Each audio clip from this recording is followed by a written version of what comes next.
औरत थी और खेती बाड़ी करके वो अपनी दोनों बेटियों का खर्चा चला रही थी। लेकिन अफसोस की बात ये थी कि कुछ समय से वो खेती बाड़ी भी सही से नहीं कर पा रही थी, जिसके चलते वो अपने गांव के मुखिया के पास जाती है। देखिए मुखिया जी, दरअसल बात यह है कि मेरी दोनों बेटियां स्कूल जाती हैं और मैं उनकी फीस नहीं भर पा रही हूँ। उन्हें पढ़ाना मेरा सबसे पहला मकसद है। अगर मैं खेती बाड़ी नहीं करूँगी तो उनकी पढ़ाई के लिए पैसा कैसे आएगा? मुझे तुमसे कुछ पैसे उधार चाहिए। देखो सरला बहन, पैसे तो मैं दे दूंगा, लेकिन पूरे 10% के हिसाब से दूंगा। अगर तुम मंजूर हो तो ले जा सकती हो। क्या कहा? 10% के हिसाब से पैसा दोगे? अरे क्यों मुझ जैसे गरीब पर इतना अत्याचार कर रहे हो मुखिया जी? ज्यादा से ज्यादा 5% पर दे देते। नहीं, मैं हर किसी को 10 का ही देता हूँ। अगर तुम्हें चाहिए तो ले जाओ, वरना मेरे घर के दरवाजे खुले हैं, जा सकती हो। बेचारी सरला बहुत ज्यादा मजबूर होती है और उसे अपनी दोनों बेटियों की पढ़ाई दिखती है, जिसके चलते वो 10% के हिसाब से भी पैसा ले लेती है। और पैसे लेने के बाद वो कुछ पैसा अपनी दोनों बेटियों के स्कूल में भर देती है, तो कुछ पैसा वो खेती बाड़ी में लगा देती है। अगर ये बैंगन की खेती सही से नहीं हुई तो मेरी सारी मेहनत खराब हो जाएगी और मैं अपनी बेटियों की आगे की पढ़ाई भी सही से नहीं करवा पाऊंगी। माँ कहाँ हो आप? जल्दी से यहाँ पर आओ। निधि के कहने पर सरला निधि के पास आती है। माँ, हमें एक बहुत बड़ा सा प्रोजेक्ट करना है, उसके लिए मुझे कुछ पैसे चाहिए। हाँ माँ, अगर हमने प्रोजेक्ट नहीं किया तो हमें फेल कर देंगे हमारे टीचर जी। सरला के पास बचे कुचे जो भी पैसे होते हैं वो भी वो अपनी बेटियों को दे देती है। ये लो निधि, जाओ तुम अपनी पढ़ाई में कोई कमी मत छोड़ना, अच्छे से पढ़ो बेटा। निधि अपनी बहन नंदिनी को लेकर सामान लेने चली जाती है, जिसके बाद वो दोनों बहनें एक ही प्रोजेक्ट पर अच्छे से काम करती हैं और स्कूल में सबमिट करवाने ले आती हैं। लेकिन स्कूल के टीचर उनका प्रोजेक्ट देखकर उनसे कहते हैं, ये क्या बनाया है तुमने? तुम्हें कहा था ना प्रोजेक्ट अच्छा होना चाहिए, तभी तुम्हें आगे के लिए मार्क्स मिल पाएंगे। लेकिन तुमने तो ये प्रोजेक्ट पूरे ही खराब कर दिया है। इसमें तुम्हें पूरे 0 मार्क्स मिलेंगे। टीचर जी, आप हमारी कंडीशन समझिए। आप जानते हैं हमारी माँ कितनी गरीब है। जितने उनके पास पैसे थे हमने उतने में ही प्रोजेक्ट बनाने की कोशिश की। अगर तुम गरीब हो तो इसमें मैंने तुम्हारा ठेका नहीं ले रखा है। जाओ और चली जाओ यहाँ से। मुझसे मार्क्स जोड़ने की उम्मीद भी मत करना। निधि और नंदिनी क्लास में सबसे पीछे जाकर बैठ जाते हैं, जिसके बाद वो दोनों रोने लगती हैं। रोते हुए जब वो अपने घर वापस लौटते हैं तो उसी समय बेचारी सरला खेती बाड़ी करके घर लौटती है। क्या हुआ मेरी प्यारी बच्चियों, तुम रो क्यों रही हो? ये सब आपकी ही वजह से हुआ है। आप सही से जब कमा नहीं सकती तो हमें इतने बड़े स्कूल में डाला ही क्यों था? हाँ माँ, आज हमारी टीचर ने हमारा प्रोजेक्ट भी सबके सामने फेल कर दिया। अब हमारे आगे बढ़ने की कोई चांस नहीं। वो हमें कम पैसों में प्रोजेक्ट बनाने की वजह से फेल भी कर सकते हैं। ऐसा कहकर निधि और नंदिनी वहाँ से चली जाती हैं, जिसके बाद बेचारी सरला को बहुत दुख होता है और वो अपने मन ही मन सोचने लगती है, हे भगवान, अब मैं क्या करूं? आखिर ये सब मेरे साथ ही क्यों हो रहा है? जब से आनंद जी हमें छोड़ कर गए हैं सब कुछ बर्बाद होता जा रहा है। मैं अपनी दोनों बेटियों की परवरिश भी सही से नहीं कर पा रही हूँ। सरला सूखी रोटी के साथ सूखे प्याज खाकर वापस खेती बाड़ी करने चली जाती है। जैसे वो अपने खेतों में पहुंचती है, वहाँ उसके बैंगन उग चुके थे, जिसे देखकर वो बहुत ज्यादा हैरान रह जाती है। ये क्या? मैं तो अभी सिर्फ बीज डाल कर गई थी, फिर बीज डालते ही बैंगन कैसे उगाए? अभी तो इन्हें पूरा 1 माह लगने वाला था, लेकिन देखो तो सही। सरला बैंगन तोड़कर देखती है, वो पूरी तरह पक चुके थे। जिसके बाद सरला बैंगन तोड़कर उन्हें अपने साथ घर ले आती है। मेरी प्यारी बेटियों, जरा यहाँ पर आओ। कहीं मैं ही सपना तो नहीं देख रही हूँ? ये देखो, आज ही मैंने अपने खेतों में बीज बोए थे, लेकिन अचानक से बीज होते ही उनमें से बैंगन कैसे उगाए? मुझे अभी तक समझ नहीं आ रहा। ये तो किसी जादू से कम नहीं है। हाँ माँ, आखिर ऐसा हमारे खेतों में है क्या? चलो एक बार जाकर देखते हैं। सरला अपनी दोनों बेटियों के साथ वापस अपने खेतों में लौट कर आती है, जहाँ वो खेतों के बीचों बीच खड़ी होकर हाथ जोड़कर खड़ी हो जाती है। आखिर ये चमत्कार हुआ कैसे? मुझे इस चमत्कार के बारे में जानना है। एक दिन में खेती कैसे हो सकती है? खेती के अंदर जो भी जादुई चीज है वो मेरे सामने प्रकट हो। सरला के इतना कहते ही खेती के अंदर से एक देवी माँ निकलकर प्रकट होती है और सरला से कहती है, ये जादू मेरी वजह से हुआ है। ये खेत कोई मामूली खेत नहीं बल्कि जादुई खेत है। इस पर तुम जो भी उगाओगी वो भी जादुई बन जाएगा। जैसे कि अब ये बैंगन कोई मामूली बैंगन नहीं बल्कि जादुई बैंगन है। तुमने यहाँ आकर बहुत प्यार और प्रेम और लगन और मेहनत के साथ खेती की है, जो कि मुझे बहुत पसंद आया, इसलिए मैंने तुम्हें ये फल दिया है। देवी माँ, आपने मुझ जैसी गरीब पर इतना रहम किया, मेरे लिए इतना ही काफी है। मैं आपका शुक्रिया अदा करती हूँ। सरला के इतना कहने के बाद सरला और उसकी दोनों बेटियां खेती के अंदर के सारे बैंगनों को तोड़ लेती हैं, जिसके बाद वो घर ले आती हैं और अगले दिन बाजार में जाकर वो तीनों उन बैंगनों को बेच देती हैं, जिसके चलते उन्हें अच्छी खासी कीमत भी मिलती है। ये तो बहुत सारे पैसे हैं। मैंने तो ये सोचा ही नहीं था कि एक दिन में हम इतने सारे पैसे भी कमा पाएंगे। हाँ माँ, निधि बिल्कुल सही कहती है। और माँ, मुझे आपसे कुछ कहना है। आज हमने जो भी आपसे कहा उसके लिए हम दोनों बहनें क्षमा मांगते हैं। हमें आपसे ऐसा नहीं कहना चाहिए था। मेरी बेटियों, तुम्हें मुझसे माफी मांगने की कोई जरूरत नहीं है। ये तो होता ही रहता है, माँ बेटियों की नोकझोंक चलती रहती है। मेरी बात सुनो, तुम्हें बहुत पढ़ना है और अच्छे मुकाम पर पहुंचना है, इसलिए तुम दोनों बहनें पढ़ाई करो और मैं काम करूंगी। नहीं माँ, हम दोनों बहनें पढ़ाई के साथ साथ आपकी मदद भी करवाएंगे। आप अकेले हमारे लिए इतनी मेहनत नहीं करोगी। सरला की अब दोनों बेटियां बहुत समझदार हो चुकी थी। वो उसके साथ काम भी करवाती हैं और अपनी पढ़ाई भी अच्छे से करती हैं। सरला अपनी दोनों बेटियों के साथ जादुई बैंगन की खेती से जादुई बैंगन तोड़ती हैं। उस जादुई बैंगन की खेती की एक खासियत ये भी थी कि चाहे जितने भी बैंगन तोड़ लो, अगले दिन उतने ही बैंगन अपने आप उगाते हैं। चलो अब इन्हें बेच देते हैं। सरला अपनी दोनों बेटियों के साथ सारे बैंगन बाजार में बेच देती है। देखते ही देखते वो अपने ऊपर से मुखिया का 10% का पैसा भी बहुत जल्दी उतार लेती है। धीरे धीरे उनकी सभी परेशानियां दूर हो जाती हैं। निधि और नंदिनी दोनों ही इस बार अपना सबसे अच्छा प्रोजेक्ट बनाकर स्कूल में अपनी टीचर को देने जाते हैं, जिसे देखकर टीचर की भी आंखें फटी की फटी रह जाती है। अरे, इतना अच्छा प्रोजेक्ट मैंने पूरी जिंदगी में किसी भी बच्चे का नहीं देखा, जितना तुमने अच्छा बनाया है। टीचर जी, ये तो आपकी ही वजह से हुआ है, क्योंकि आप जैसे टीचर हम जैसे गरीब लोगों को बहुत जलील करते हैं, और हम जब जलील होते हैं तो कुछ ना कुछ जिंदगी में नया करते हैं। हाँ टीचर साहब, अगर फिर कभी किसी से कोई प्रोजेक्ट बनवाओगे तो उसकी मेहनत और लगन देखना, ना कि ये देखना कि उसने कितना पैसा लगाया और कितने पैसे में उसने अपना प्रोजेक्ट खत्म किया, क्योंकि पैसों का मूल्य नहीं होता, मूल्य तो इंसान की मेहनत का होता है। नंदिनी और निधि की बातों से स्कूल के टीचर को भी अपनी गलती का एहसास होता है। उस दिन के बाद से वो भी स्कूल के बच्चों पर अत्याचार करना बंद कर देता है, जिसके बाद नंदिनी और निधि अपनी पढ़ाई पूरी करके अच्छी खासी नौकरियां शुरू कर देती है।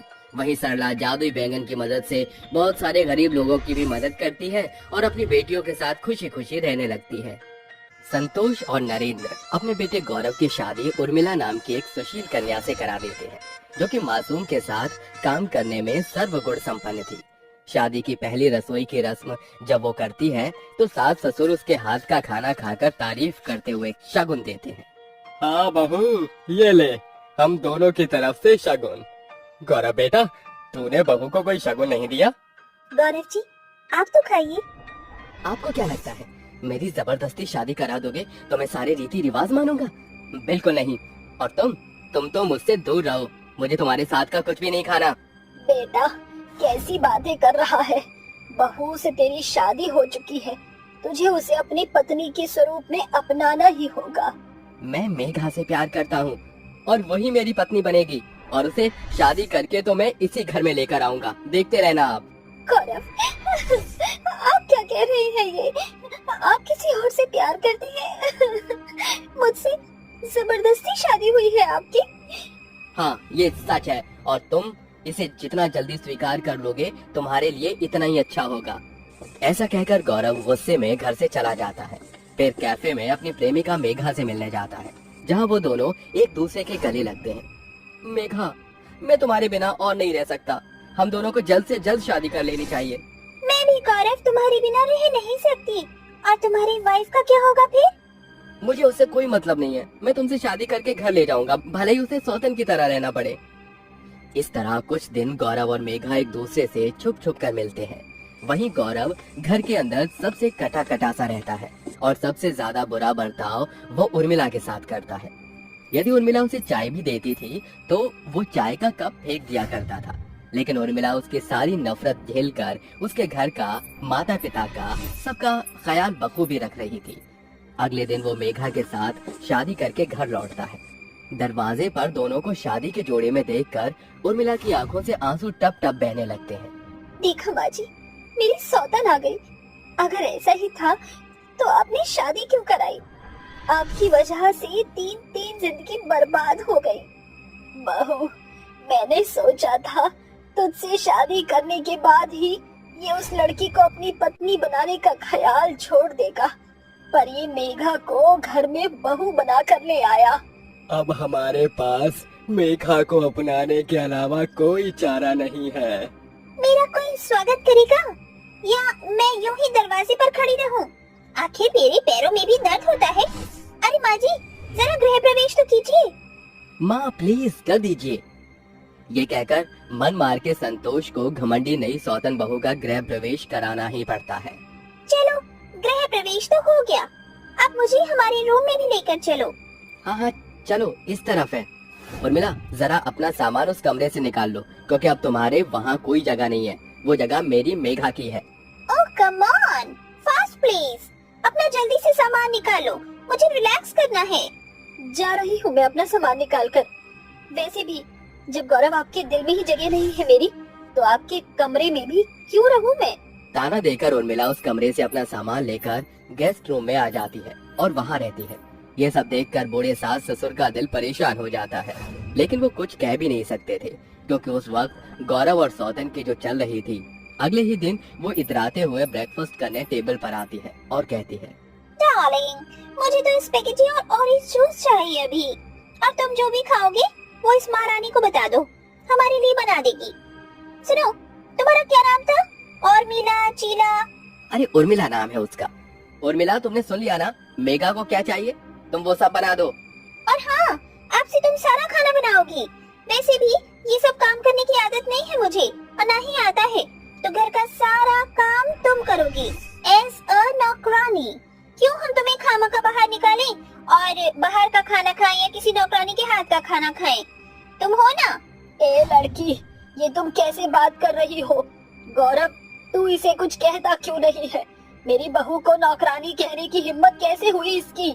मुझे नहीं लगता मेघा ने कुछ गलत कहा है, वो सही कह रही है। अगर हम इसे घर से निकाल देते तो, और वैसे भी घर में रहकर घर के काम कर लेगी तो क्या ही हो जाएगा इसका। कोई बात नहीं माँ जी, मैं इस घर के सारे काम कर लूंगी, चाहे ऐसे ही करना पड़े। कम से कम आपके पास तो रहूंगी मैं माँ जी।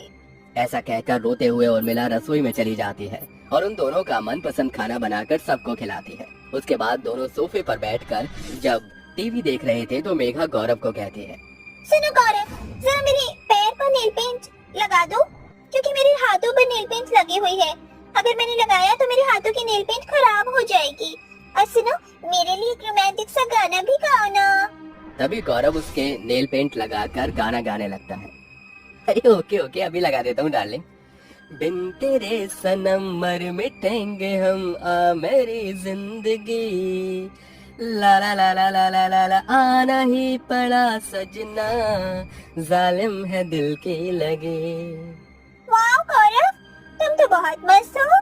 ये नजारा उर्मिला और दोनों जने देख रहे होते हैं। अरे देखो तो, संतोष हमारा बेटा कैसे उसकी गुलामी कर रहा है। कभी उसने तुम्हारे पैर नहीं दबाए, लेकिन उसके वो नेल पेंट लगा रहा है। शर्म आती है कि मेरा बेटा है ये। उसकी अकल पर मेघा ने प्यार की पट्टी बांध रखी है। वो हमारे बेटे का सिर्फ इस्तेमाल कर रही है।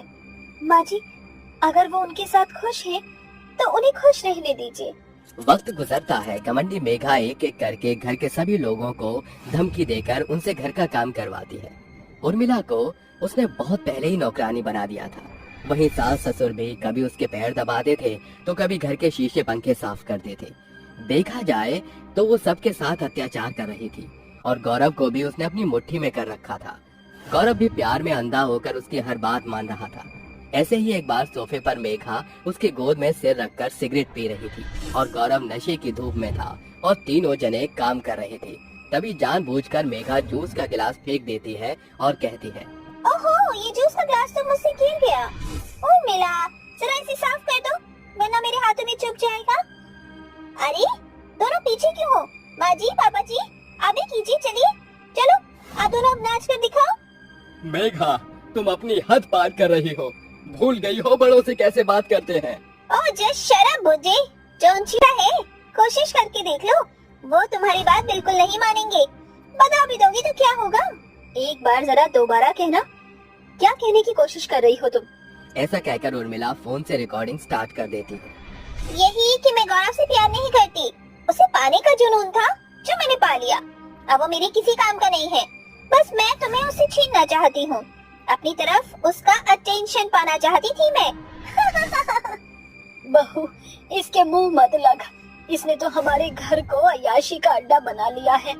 देख तो कैसे धुएं उड़ा रही है। चल यहाँ से बहू। तभी उर्मिला कांच साफ करके अपने सास ससुर के साथ अंदर चली जाती है।